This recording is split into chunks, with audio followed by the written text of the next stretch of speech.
I'm not going to tell my new roommate I found bed bugs. It's freaking horrible, I know. I'm turning myself inside out trying to think of the right way to handle this situation. I've never thought of myself as particularly selfish, and I'm a terrible liar. Everything about this is antithetical to who I am as a person, so why am I considering doing such a despicable thing? My new roommate, Megan to 9F and I 2 to F met 2 months ago after finding each other on one of those roommate apps. The age gap is a little big, I'll admit, but it hasn't really presented an issue yet. Because I work with local housing programs at my job, I'm more knowledgeable than most 20-some things about housing policy and landlords. Megan, although 29, lived with family for the first half of her 20s and has lived in student housing or been couch surfing for the latter half. As a result, she has never lived on her own before and is at a loss when it comes to renting. In addition, personality-wise, I'm a pessimistic and jaded 58-year-old in the body of a 22-year-old, and Megan is a little naive by nature, so it kind of fits. Megan and I have never lived together before and are little more than strangers, but we've also spent the last 2 months getting to know each other as well as we possibly can. Although Megan is staying with a friend and has no deadline for moving, my current lease is up at the end of June. To Mont H's seemed like plenty of time to establish a solid roommate relationship. Lucky for us, we get along extremely well. Both our habits and lifestyles seem to complement each other. Since we met, we've been apartment hunting. We were ready to sign a few different leases, but all of them fell through at one point or another for reasons outside our control. But last week, we finally signed the lease on a great apartment, thank God. Our official move-in date is June 22nd. Everything seems to be going great on that front. Enter the bed bugs. I found a bed bug in the bedroom of my current apartment a little over 3 weeks ago.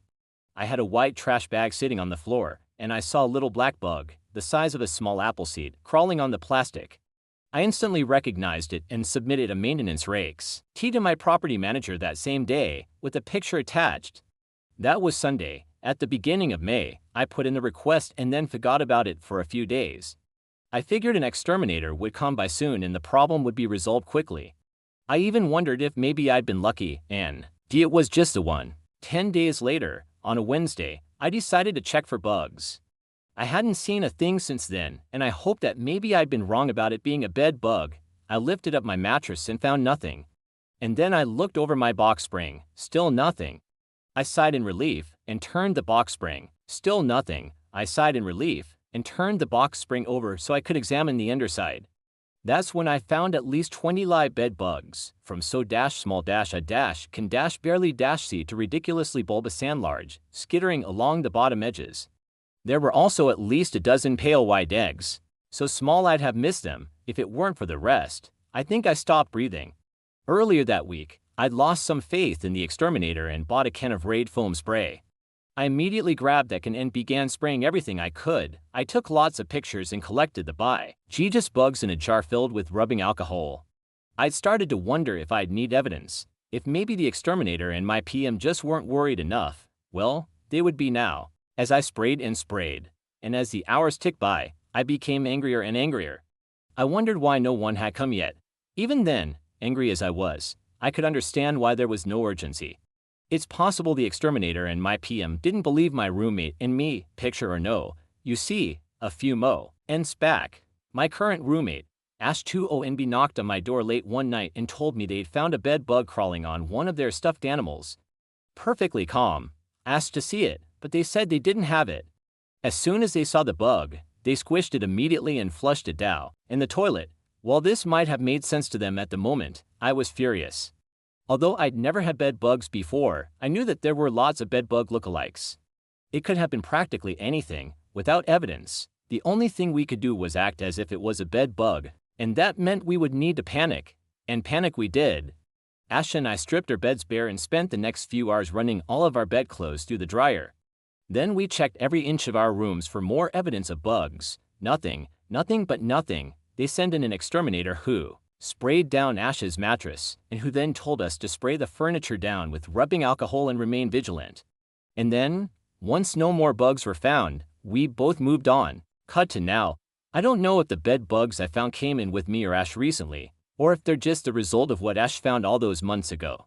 I don't know if they came from up or downstairs, or if they've been here since before we moved in a year ago. waiting and dormant. I live in a duplex, so there's every possibility they came through vents or contact with my neighbors. For some reason, I feel like they're new, and I think Ash was mistaken that first time. That Wednesday night, I was awake until 3 a.m., combing through the mattress in box spring, spraying and grabbing bugs with tweezers. I grabbed what fabric I could and ran up and down the stairs, throwing everything into the dryer and cooking my belongings on the highest heat possible. It seemed like it would never end. I think I had entered some kind of frenzy mania and couldn't rest. The old floors creaked something awful, and I knew my downstairs neighbors would be enraged by all the noise, but I couldn't find it in me to care. Ash was gone that night, and I was alone. I texted Ash updates as I cleaned, and I called both my PM and the exterminator directly, leaving voicemails for both of them. The exterminator must have heard the panic in my voice loud and clear that morning, because he showed up the very next day at 10 a.m. and sprayed my bed with insecticide while I was at work.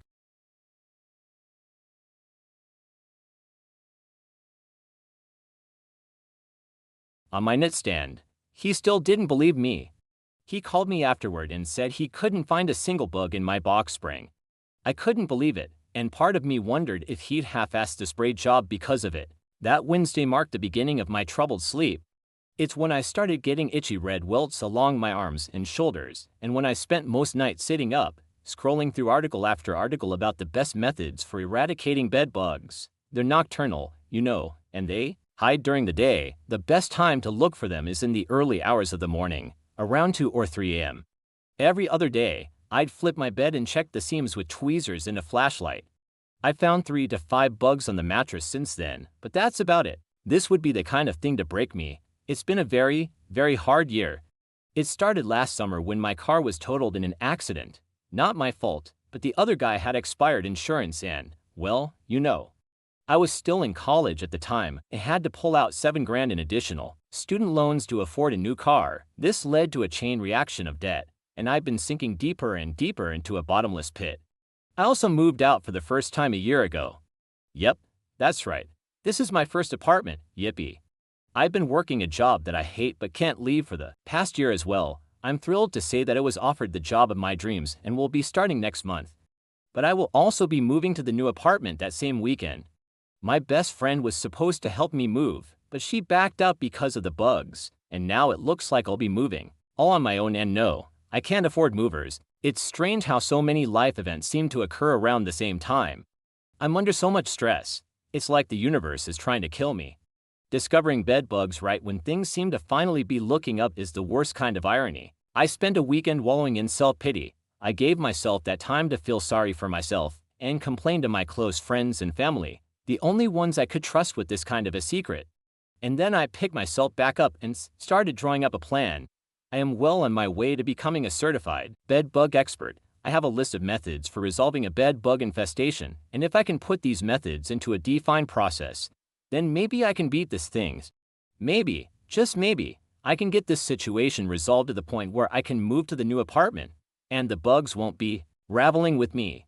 I don't want to bog this post down with specific cleaning details, but as a general overview, I've been undergoing a combination of routine vacuuming, scrubbing, steam cleaning, at-home heat treating, airtight sealing, dedusting, and discarding. I've been changing out of sealed bags when I leave the house to avoid carrying bugs on me.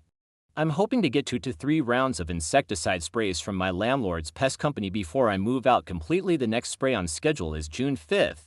I've discarded almost all of my furniture, and most of my belongings will be sealed away in storage for at least 2 years to ensure any remaining bugs are dead. I vacuumed, steamed, dusted, and permanently encased my mattress in box spring. Essentially, I'm throwing everything I possibly can at the wall until something sticks. So that brings us back to this terrible decision I have to make. Do I tell Megan about the bed bugs? This might be the worst thing I could ever do. It's immoral and unethical on every level, and so unbelievably selfish. I'm putting Megan at the risk of an infestation without her consent, and it's not just any kind of pest infestation, but one of the worst. I've heard that most would prefer cockroaches over bed bugs, because at least cockroaches can be killed using poison. Bed bugs, unfortunately, have evolved to survive most pesticides. As such, they are almost impossible to eradicate. That's why there's no such thing as a silver bullet method. You have to take extreme action for every method you can think of. I'm going round and round in my head, trying to weigh my options here. Option 1. Tell Megan right now about the bed bugs. Fun fact about Megan, she's deathly terrified of bugs and insects in general, and the mere possibility of bed bugs would send her into a coma. She'd drop me as a roommate, plain and simple. Even if I'm on the lease, she'd find a way to ensure I never enter that apartment. Option 2. Find a new roommate. With a month before my lease is up, I'd be thrown into the desperate situation of finding a new roommate in an apartment on extremely short notice. While I could maybe pull that off, it'd probably go rotten eventually because we'd either not be compatible or, more likely, I'd have to tell them about the bed bugs regardless. Who in their right mind would rent with me knowing that? I wouldn't. Option 3. What about Ash, my current roommate? Ash is moving in with their partner of 4 months and does not want me around. More to the point, Ash has some pretty intense conflict avoidance. Whenever things get hard, they tend to bolt. The day after we found out we had bed bugs, they packed what they could and have been living at their partners for over 2 weeks. While I was digging for ways to fix this and cleaning our apartment top to bottom, they were avoiding the apartment completely, hoping the problem would go away on its own. So that's not really an option. Option 4. Could I try to sign another lease in my current apartment? There's a few reasons why this couldn't work. For one thing, this house is over 100 years old, filled with an infinite amount of cracks and crevices in the floors, the walls, and the ceiling. If I stayed, the bed bugs wouldn't be going anywhere. The only way to possibly eliminate them would be for everyone to move out and for an exterminator to spray every inch of this place and then some. Even then, it probably wouldn't work because they'd have burrowed deep into the floorboards to wait out the insecticide and they'd just resurface in a year or so. Likewise, I burned some serious bridges with the PM company and my downstairs neighbors, and I'm not on good terms with either, for reasons I won't go into here. Option 5. Couch surf with someone. Throw my belongings into storage and find another place to stay short-term or long-term. Same result as option 2. If I came to you, asking for shelter, and you knew I had bed bugs, would you let me stay in your house? Even though I take all my precautions, there is still a very slight possibility I could carry a single bug into your house. Would you take that risk? Even if someone consented, I couldn't bear it if I accidentally carried bed bugs into the home of a friend or family member. Even if it technically wouldn't be my fault, I wouldn't forgive myself for making that decision. Also, my small collection of friends and family have told me point blank that I'm not allowed into their homes, even just to visit, so that's out without implicating a new roommate. You might remember me mentioning my bottomless pit of at least 3 kinds of debt. Add to that my feeble salary, the shithole of an economy we've got on our hands, and you know why I've accepted that I'll be living with roommates for at least another 10 years. I just can't afford it. Otherwise, that's where my mind would have been, too. Option 7. Don't tell Megan. Go about my precautions and cleaning process. Continue to have the exterminator spray the place down, and continue to be hypervigilant for the months and years to come. If I'm lucky, and if I do everything right, we might never need to have the conversation. This last one is what I'm leaning into the most, and I know that makes me a coward. I'm not thinking clearly, and I know that. I have 2 jobs, one full-time and one part-time, and I'm using energy drinks every day just to stay awake, something I don't like doing. I had so many plans and vacations scheduled for the summer, and every single one has gone straight out the window. In the past year, I had collected a number of furniture items: a couch, a desk, a dresser, and a new mattress in box spring, to name a few that are all on the curb, or soon will be. I'm starting over from scratch, and have flushed hundreds, soon to be thousands of dollars down the drain. Suffice to say, my mental health has deteriorated. I'm exhausted and scared, and I don't know what to do. I feel like I'm constantly on the verge of a mental breakdown and I'm tearing at the seams. The worst part is that I can't really talk to anyone about it, because the fear of bedbugs can do more harm than the bugs themselves. I've been doing everything I possibly can to fix this, all on my own. My friends don't want to be anywhere near me, and my mother and sister are empathetic to my problem, but have no way to help. No one will step foot in my house, not even my current roommate who still lives here. While there's a possibility I can resolve this before moving, there's a small part of me that knows, several months from now, I will find more bedbugs. I will have brought Megan into this mess without telling her, and that will be what kills me. I'm sorry. I'm trying very hard to think rationally, but I'm just so tired. I've never felt so hopeless and depressed. I've been talking to my therapist about it, but she hasn't really been helping. So I guess now I'm turning to prostrating myself in front of a jury composed of internet strangers. So what's the verdict? What would you do?